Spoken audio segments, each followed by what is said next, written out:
আজকে আমরা একটা দারুণ জিনিস শিখব।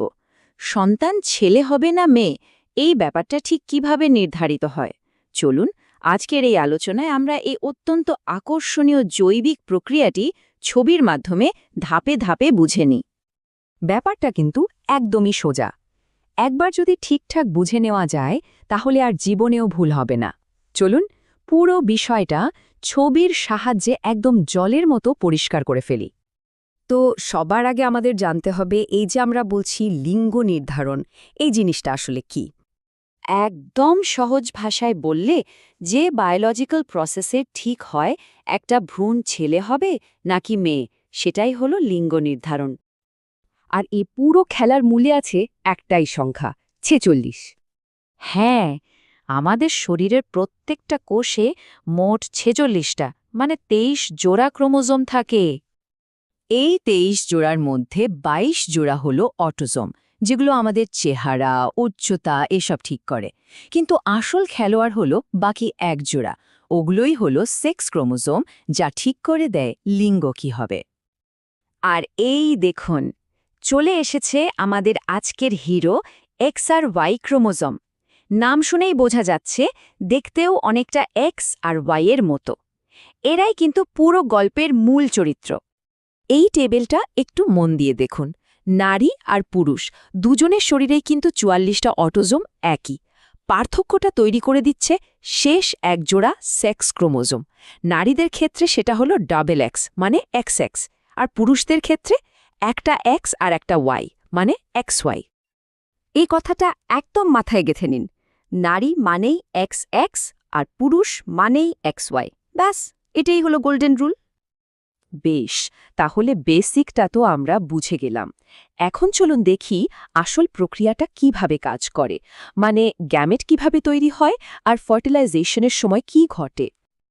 দেখুন, নারীদের তো দুটোই এক্স ক্রোমোজোম, তাই না? তাই তারা যখন ডিম্বাণু তৈরি করে সেগুলোর সবকটাতেই শুধু এক্স ক্রোমোজোম থাকে, মানে একই রকম গ্যামেট। কিন্তু পুরুষদের ক্ষেত্রে ব্যাপারটা আলাদা। তাদের কাছে একটা এক্স আর একটা ওয়াই আছে, তাই তারা দুই রকমের শুক্রাণু বানায়। কিছুতে থাকে এক্স আর কিছুতে ওয়াই। এই যে দুই রকমের গ্যামেট, এই জন্যেই পুরুষদের বলা হয় হেটেরোগ্যামেটিক। মিওসিস প্রক্রিয়ায় কি হয়? ক্রোমোজোমের সংখ্যা অর্ধেক হয়ে যায়। ফলে একজন নারীর ডিম্বাণুতে থাকে 22টা অটোজোম আর একটা এক্স। আর পুরুষের ক্ষেত্রে দুই ধরনের শুক্রাণু তৈরি হয়। এক ধরনের শুক্রাণুতে থাকে 22টা অটোজোম আর একটা এক্স, আরেক ধরনের শুক্রাণুতে 22টা অটোজোম আর একটা ওয়াই। এখন আমরা চলে এসেছি ক্লাইম্যাক্সে, মানে নিষেকের পর্যায়ে। এখানে একটা জিনিস ফিক্সড, মায়ের ডিম্বাণু থেকে সন্তান সব সময় মানে অলওয়েজ একটা এক্স ক্রোমোজোমই পাবে। তাহলে খেলাটা কার হাতে? বাবার শুক্রাণুর হাতে। ধরুন, যে শুক্রাণুটা ডিম্বাণুকে নিষিক্ত করল সেটার মধ্যে আছে এক্স ক্রোমোজোম। তখন কি হবে? মায়ের এক্স আর বাবার এক্স মিলে হয়ে যাবে এক্স এক্স, আর সন্তান হবে কন্যা। কিন্তু যদি বাবার ওয়াই ক্রোমোজোমওয়ালা শুক্রাণুটা ফার্টিলাইজেশনে জিতে যায়, তখন মায়ের এক্স আর বাবার ওয়াই মিলে হয়ে যাবে এক্স ওয়াই, আর সন্তান হবে পুত্র। কি সহজ, তাই না? তাহলে দেখুন, পুরো ব্যাপারটা কিন্তু একটা সম্ভাবনার খেলা। পুত্র হবে না কন্যা হবে তার চান্স কিন্তু 50-50। তাহলে এতক্ষণের আলোচনা থেকে আমরা এবার ফাইনাল উত্তরে আসতেই পারি।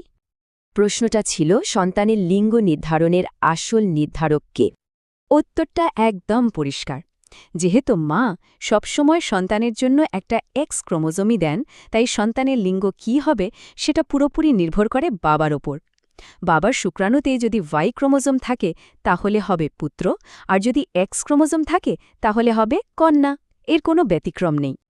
সুতরাং একটা কথা খুব স্পষ্টভাবে বোঝা দরকার, সন্তানের লিঙ্গ নির্ধারণের সঙ্গে পরিবেশ, খাওয়া দাওয়া বা অন্য কোনো কিছুর কোনো সম্পর্ক নেই। এটা পুরোপুরি একটা বায়োলজিক্যাল ব্যাপার, আর এই প্রক্রিয়ায় মায়ের কোনো ভূমিকাই নেই। পুরোটা নির্ভর করে বাবার ওপর। দেখুন, এই বিষয়টা মুখস্থ করার কিছু নেই। একবার যদি প্রক্রিয়াটা বুঝে নেওয়া যায় তাহলেই যথেষ্ট। আমাদের পরের আলোচনায় আমরা লিঙ্গ নির্ধারণ নিয়ে আরও কিছু ইন্টারেস্টিং প্রশ্ন আর সমস্যা নিয়ে কথা বলবো। দেখা হচ্ছে পরের পর্বে।